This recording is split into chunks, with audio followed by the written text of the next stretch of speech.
we were selling events out in 4 to 5 minutes.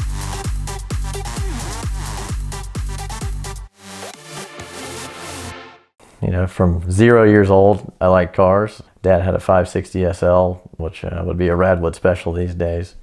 My brother showed me a car magazine when I was a kid, and I said, what is this 0 to 60 thing? What does that mean, you know? And he's like, well, the lower the number, the better. So I was like, okay.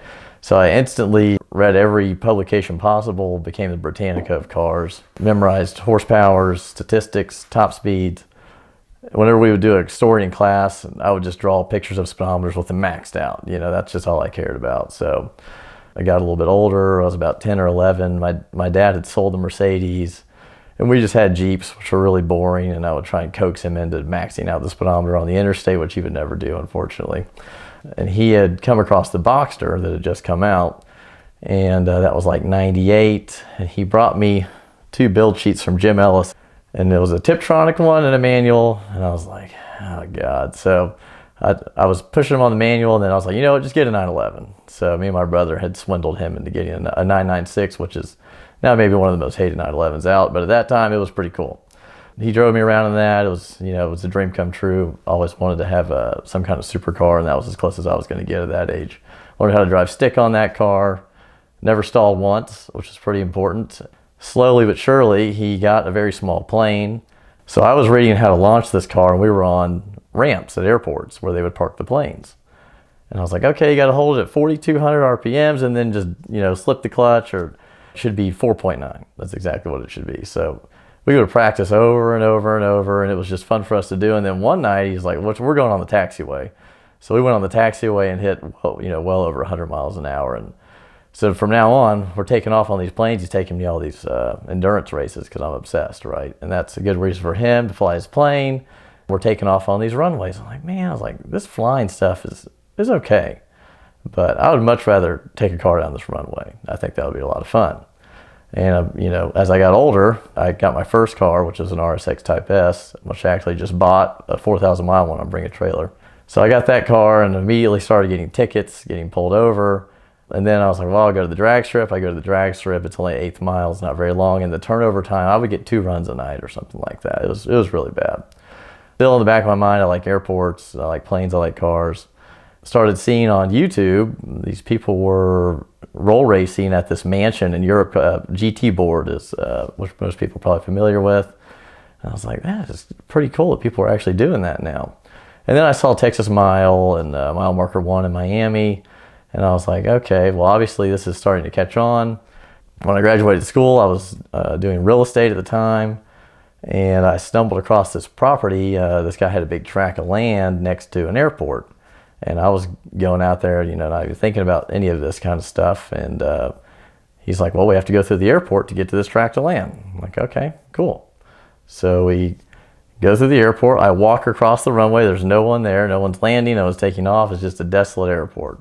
Immediately my mind switched from a real estate commission to I want to race a car down this runway. About 2 weeks went by. I just kept thinking about it. I was like, I just can't get this idea out of my head. And I didn't even know how long the runway was. I figured it was probably long enough. It looked long enough. It was wide. So I just called up the airport manager. I said, hey, me and a few friends, we want to race on this runway. And he said, well, here's the deal. You can't just bring a few people out here, but if you host an event, we're game on, you know, to do this. So I said, okay, we'll do an event. The first runway, we didn't come up with the half mile, you know, at first. I was like, well, this runway is 4,000 feet long. We might as well do a half mile, you know, but we'll do it heads up. All these mile events are doing one at a time, and one that takes a long time because it's just one at a time. And number two, we can race side by side. It's a little bit shorter of a distance, so the cars aren't going as fast. So that's kind of where I came up with that. And it was mainly just because of the amount of room we had. You know, looking back on it, I probably would have done a mile if I could have, but it just happened to be that I had to do a half mile. So that's kind of where the distance came from. And then it was a lot easier to find an airport that was 4,000 to 6,000 feet long than it was to find one that was 10,000 feet long. And usually the longer the runway, the busier the airport is. This is in Carabel, Florida, which is near Apalachicola. So it's middle of nowhere. It was a good place to start.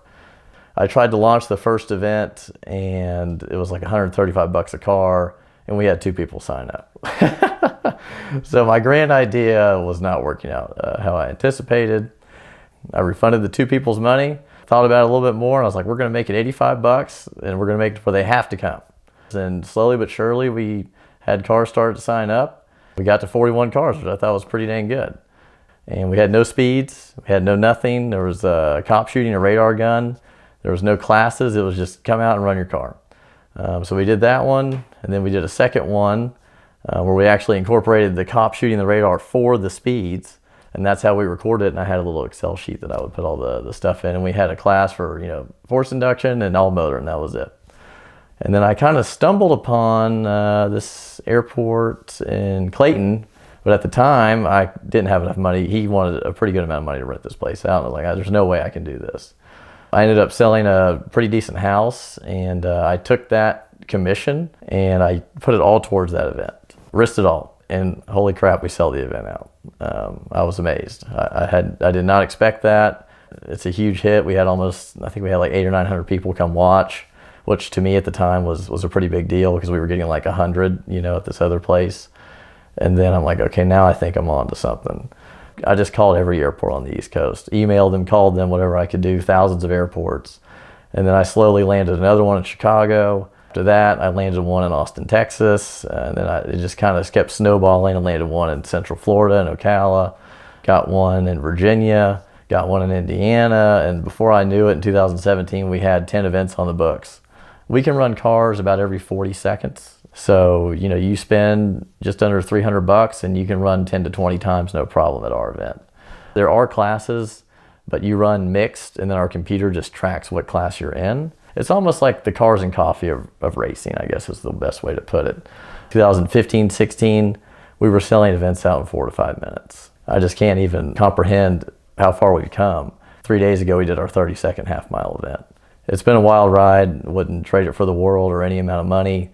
Slowly but surely, once we started recording the speeds and getting all that information, and we know now we've got an 8-year database of each car and how fast they ran and stuff like that, that half mile became a benchmark, not only just, you know, for what we were doing, but then I started seeing in Europe. I started seeing it in Australia. You see Road and Track, Motor Trend, all these people. In the quarter mile it did this, but in the half mile it did this. There's runway racing half mile on Forza now. So it was really cool to see some measurement I basically just, you know, had to, you know, it wasn't like something I planned out. It's just something that I had to do because there was no room on the runway to go any longer. And then it just ended up being the magic number. And now a lot of people don't even do the mile. They just do half mile because it's just easier on the car. And it's more exciting because you get to race next to somebody. The first event, the half mile record, because we were the only ones doing half mile, was 175. That was a Terminator Mustang Cobra with twin turbos. And there was a Switzer GTR that was doing 174, and they were going back and forth, 170, 171, 2, 3, 4, and then finally 175 was the top. I mean, back then, you know, the rear-wheel drive cars were still competing with the all-wheel drive. We saw 200 for the first time in 2013 in Chicago. And then after that, it was just, the door just blew open and people were doing 210, 215, 220. Then in 2014, we did an event in Marble Falls, a resort airport called Horseshoe Bay. Underground had never, to my knowledge, been to a half mile event. They were only doing mile at this time. And I think they had done 240 something in a Gallardo. I'm sitting there at the booth with my computers and doing all the stuff, and there's a person sitting behind me, and I knew what he looked like from Facebook, but I've never met him. It was Kevin Howell, the owner of Underground Racing. And he was just kind of sitting there, you know, behind us, just kind of checking out the competition, listening maybe to how we were running the event. The next thing I know, you know, I introduced myself, we talked a little bit, and then I just see this black Gallardo, just like a streak of light, gone. And I was like, what the world? I said, what was the speed on that? And I thought the computer was broken. It said 233. And no one had even come close to that speed. I said, is that really how fast that car is? He said, 100%. They packed it up and they were done. I mean, they're true to their name, Underground Racing. They didn't have anything else to prove. I was like, wow, this is really, really fast. So then they did like 238, maybe 240 something. But then we did an event in Charlotte. And I'm like, we're going to see 250, I think. So sure enough, I think it's Sunday morning or Saturday afternoon, and they go out and do a test hit, 240, 243, warm-up run, and then they put all the boost on and 250 miles an hour. So that was the world record at that point. So now the half-mile record is 2:59, and that's in about a 3,500 horsepower Lamborghini Huracan built by Underground Racing. So that's how the distance got set. VINwiki is proud to be partnering with mobile app Hero to continue changing the way we look at documenting automotive history. We're working with them to bring updates to our mobile and web-based app, so stay tuned to their social media and ours and keep telling the stories of all the cars you love.